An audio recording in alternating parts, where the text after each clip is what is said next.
Bismillahirrahmanirrahim. Assalamualaikum warahmatullahi wabarakatuh. Baik, sebelumnya perkenalkan, nama saya Alimul Ashar dari kelas A, jurusan Psikologi Pendidikan dan Bimbingan, Prodi Bimbingan dan Konseling, Fakultas Ilmu Pendidikan, Universitas Negeri Makassar.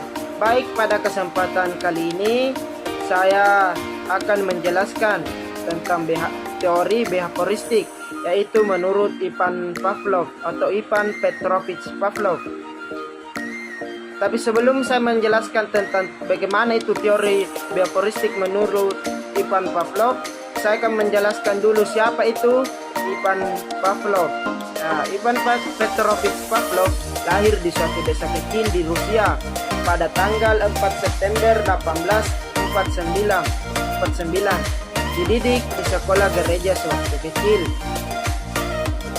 Oleh keluarganya, ia diharapkan untuk menjadi seorang pendeta karena ayah dari Ivan Petrovich Pavlov ini adalah seorang pendeta ortodoks di desanya. Oleh karenanya, ia pun disekolahkan di suatu seminari di Rusia dan mulai mempelajari tentang teologi. Kemudian, Ivan Petrovich Pavlov pun mulai mempelajari tentang kimia dan fisiologi. Lulus dengan gelar sarjana kedokteran dengan bidang dasar fisiologi. Kemudian ia berhasil meraih gelar doktornya di tahun 1879. Kemudian Ivan Pavlov melanjutkan penelitian dan percobaannya sendiri dengan melakukan riset atau meneliti tentang sistem pencernaan serta peredaran darah pada manusia hingga usianya mencapai Kemudian pada usia 86 tahun ia meninggal dunia pada tanggal 27 Februari 1936. Baik, selanjutnya saya akan melangkah ke hakikat kepribadian dari Ivan Petrovich Pavlov ini. Pada pandangan hakikat dari Pavlov, bahwasanya perasaan orang belajar bersifat pasif karena untuk mengadakan respon perlu adanya suatu stimulus tertentu. Sedangkan mengenai penguat, menurut Pavlov bahwa stimulus yang tidak terkontrol atau unconditioned stimulus mempunyai hubungan dengan penguatan. Stimulus itu yang menyebabkan adanya pengulangan tingkah laku dan berfungsi sebagai penguat. Selain itu, kepribadian manusia dapat dipahami dengan mempertimbangkan tingkah laku dalam hubungannya yang berkesinambungan dengan lingkungan.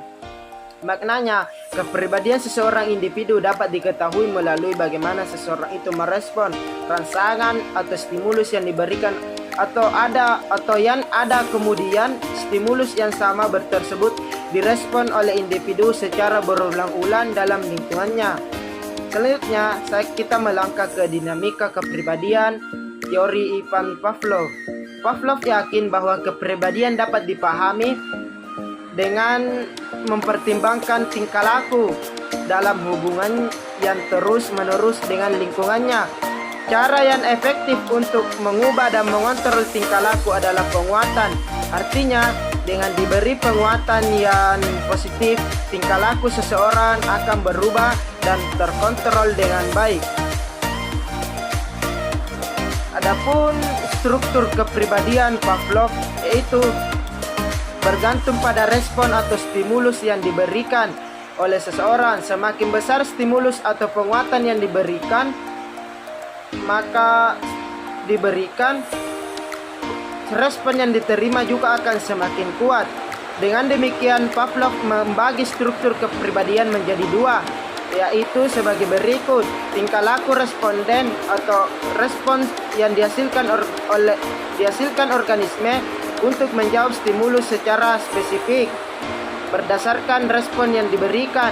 Kedua, tingkah laku operan, respon yang dimunculkan organisme tanpa stimulus spesifik yang langsung memaksa terjadinya respon itu. Organisme dihadapkan pada pilihan-pilihan respon yang akan dipakai untuk menanggapi suatu stimulus.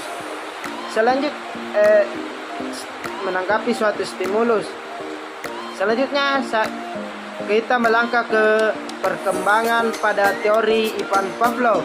Strategi kegiatan yang membuat tingkah laku tertentu berpeluang untuk terjadi pada masa yang akan datang.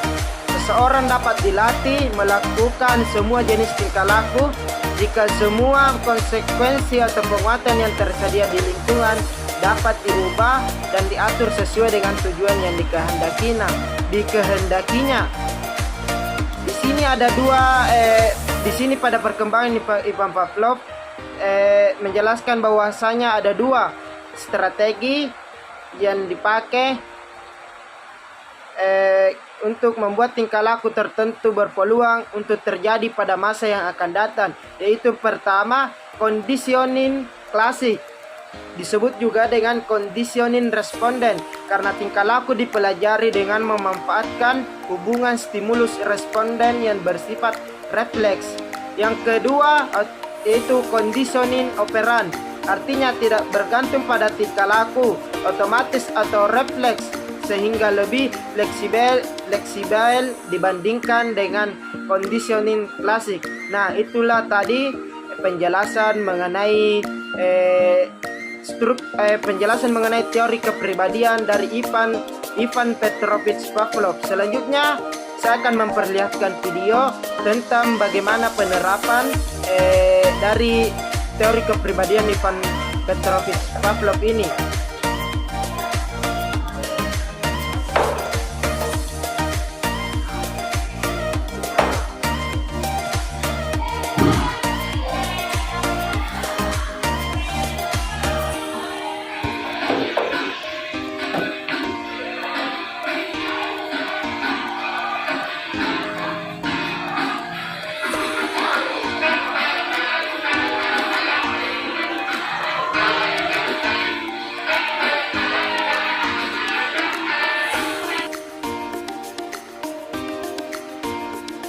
Nah, itulah tadi contoh penerapan dalam kehidupan sehari-hari dari teori Ivan Petrovich Pavlov ini.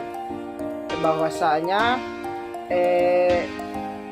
dari apa yang kita ketahui tadi, yaitu hakikat kepribadian Ivan Pavlov, bahwasanya kepribadian seorang individu dapat diketahui melalui bagaimana seseorang itu merespon rangsangan atau stimulus yang diberikan, atau yang ada kemudian stimulus yang sama tersebut direspon oleh individu secara berulang-ulang dalam lingkungannya. Seperti tadi contoh penerapannya itu, seseorang yang kurang berminat dalam membaca buku, ketika diberikan stimulus seperti stimulusnya tadi itu mendengarkan musik, dia akan lebih berminat atau lebih mulai menyukai membaca buku ketika sambil mendengarkan musik.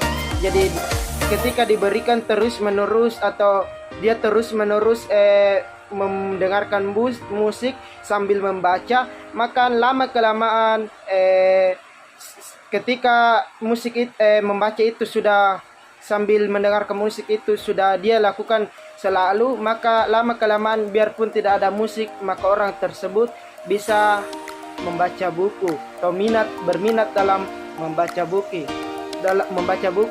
Nah, mungkin itu yang bisa saya sampaikan pada kesempatan kali ini. Kurang dan lebihnya mohon dimaafkan. Nun wal qalami wa ma yasurun. Syukran, wassalamualaikum warahmatullahi wabarakatuh.